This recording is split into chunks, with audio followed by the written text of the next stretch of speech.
প্রথমে মহান আল্লাহ তাআলার দরবারে শুকরিয়া আদায় করছি। মহান আল্লাহ তাআলার দরবারে আমরা অসীম আপনার করুণা ভিক্ষা করেছি আজকের এই দিনের জন্য।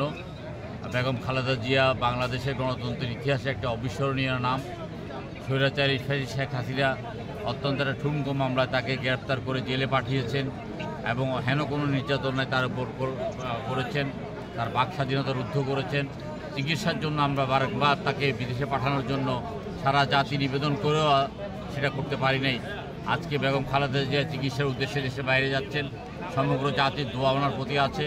অতীতে উনি যেভাবে গণতন্ত্রের সংগ্রাম করেছেন, সুস্থ হয়ে এসে তিনি সেভাবে গণতন্ত্রের সংগ্রামে নেতৃত্ব দেবেন। দেশবাসীর কল্যাণে তিনি নিজকে নিয়োজিত করবেন এবং জীবনের শেষ দিন পর্যন্ত তিনি জনগণের পাশে থাকবেন। আমরা আশা করছি সমস্ত জাতি আমরা আজকে ঐক্যবদ্ধ। আমরা চাই বেগম জিয়া সুস্থ হয়ে আমাদের মাসে ফিরে আসুক। আমরা সেই দিনের প্রতীক্ষায় আছি যেদিন বেগম খালেদা জিয়া সম্পূর্ণ সুস্থ হয়ে এসে বাংলাদেশকে হাল ধরবেন, বাংলাদেশের জনগণের নেতৃত্ব দেবেন। ধন্যবাদ আমাদের দেশটিতে বেগম খালেদা জিয়া। সর্বপ্রথমে আল্লাহ তাআলার কাছে আমরা লাখ লাখ শুকরিয়া আদায় করি।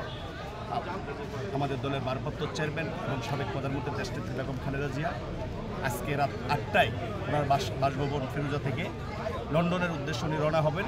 ইতিমধ্যে আমিরাতের প্রধানমন্ত্রী দেশটিতে বেগম খালেদা জিয়ার চিকিৎসা যেন দ্রুত হয় তার জন্য একটি চার্টার্ড বিমান উনি অলরেডি গতকালকে বাংলাদেশে এয়ারপোর্টে পাঠিয়ে দিয়েছেন। এই জন্য আমরা আমিরাতের প্রধানমন্ত্রীকে ধন্যবাদ জানাই বাংলাদেশের পক্ষ থেকে। সর্বপ্রথমেই দেশটিতে বেগম খালেদা যেন সুস্থ হয়ে আবারও দেশবাসীর সেবা করতে পারেন এবং দেশের সুস্থ হয়ে ফিরে আসতে পারেন সেই দোয়া চাচ্ছি দেশবাসীর কাছে। পাশাপাশি আমাদের দীর্ঘ বিশ্বাস দেশনেত্রী বেগম খালেদা জিয়া যখন মা ছেলে একসঙ্গে হবে, বিএনপির ভারপ্রাপ্ত চেয়ারম্যান জনাব তারেক রহমান এবং দেশনেত্রী বেগম খালেদা জিয়া মা ছেলে দীর্ঘ 7 বছর পরে যখন একসাথে হবে, ওনাদের মধ্যে একটি মিলন মেলা হবে। সেই মিলন মেলাতেই আমাদের জন্য আরেকটি আনন্দের সুখবর